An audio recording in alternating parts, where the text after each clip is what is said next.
இப்போவே இந்த கல்யாணத்தை நிறுத்திடுங்கப்பா, இல்லைன்னா தாலி கட்ட நான் மண்டபத்துக்கு கண்டிப்பாக வரமாட்டேன். அந்த ஒரு வரி முழு வீட்டையும் அதிர்ச்சியில் ஆழ்த்தியது. அது சொன்னவன் கல்யாண்.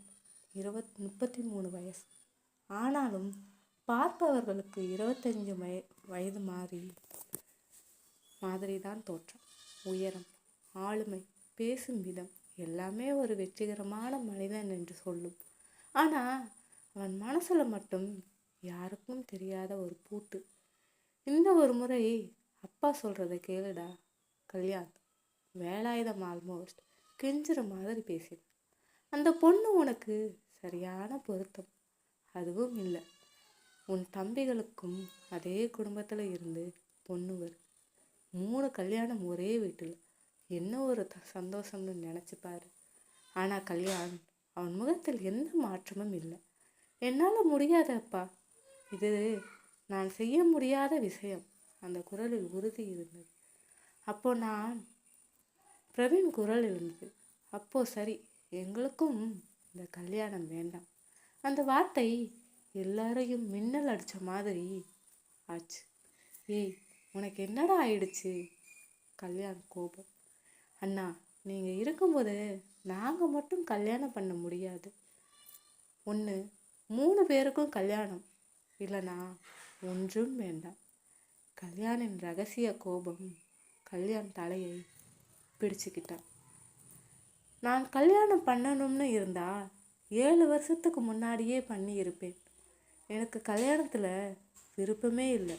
அதுவும் அந்த காவேரி, அவளுக்கு இப்போத்தான் 18 வயசு. என்னை விட 15 வயசு சின்ன பொண்ணு. நான் எப்படி மனைவியாக பார்க்க முடியும்?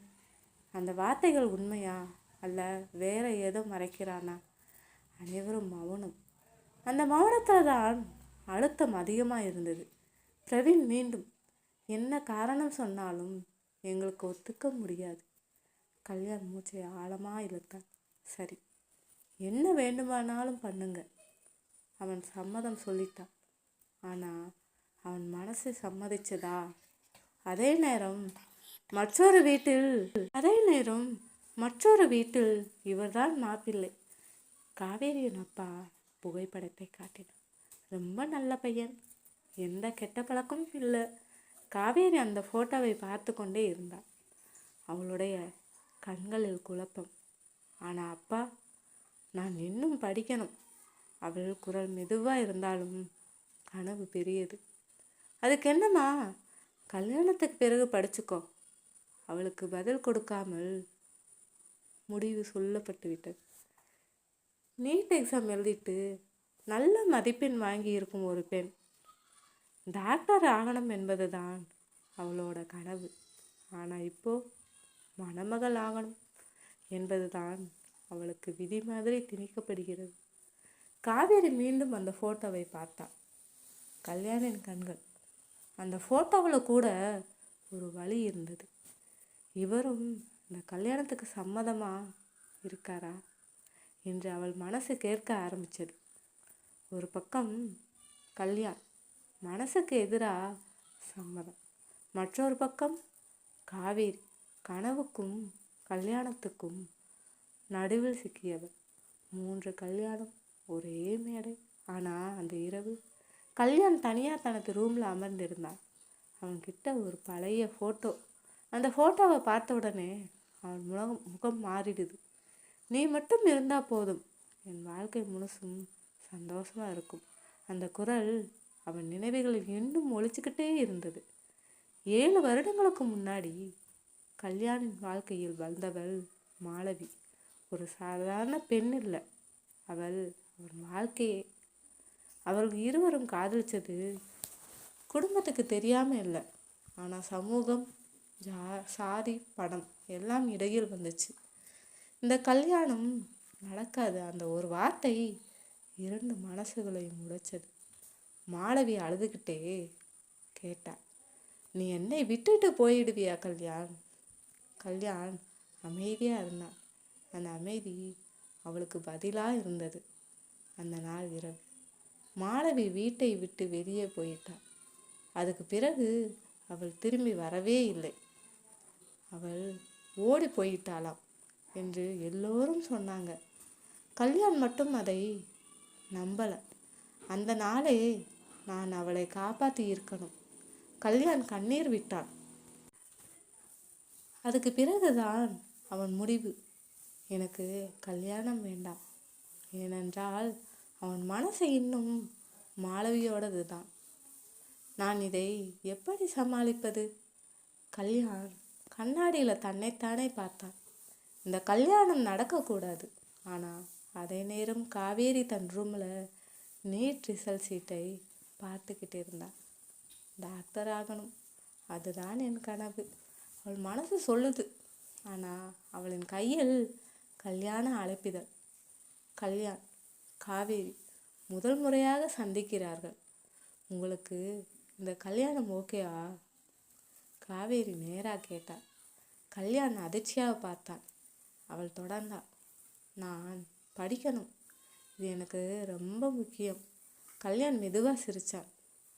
உன் கனவை யாரும் நிறுத்தக்கூடாது. அவன் குரல் சின்சியர். நீ டாக்டர் ஆகணும்னா நான் சப்போர்ட் பண்ணுவேன். காவேரி குழம்பிட்டாள். அப்போ இந்த கல்யாணம் ஏன்?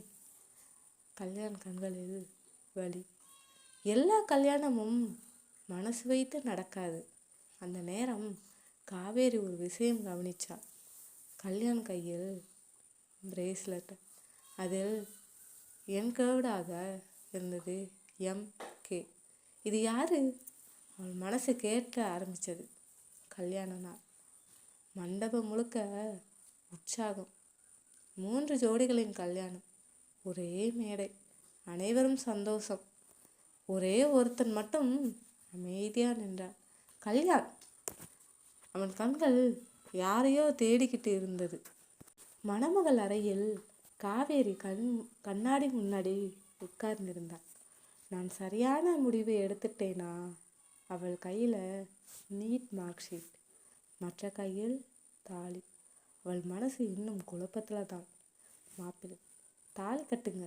அந்த ஒரு வார்த்தை முழு மண்டபத்தையும் அமைதியாக்கியது. கல்யாண் தாலியை எடுத்தான். அவன் கைகள் நடுங்குது. அவன் கண்கள் மீண்டும் கதவு பக்கம். அந்த நேரம், நிறுத்துங்க. மண்டப வாசலில் ஒரு பெண் மெல்ல நடந்து வந்தாள். அது மாளவி. இது எப்படி சாத்தியம் என்று கல்யாண் அதிர்ச்சியில் உறைந்தான். அவள் உயிரோடு இருந்தாள். ஆனால் அவள் தனியா இல்லை. அவள் கையில் ஒரு குழந்தை.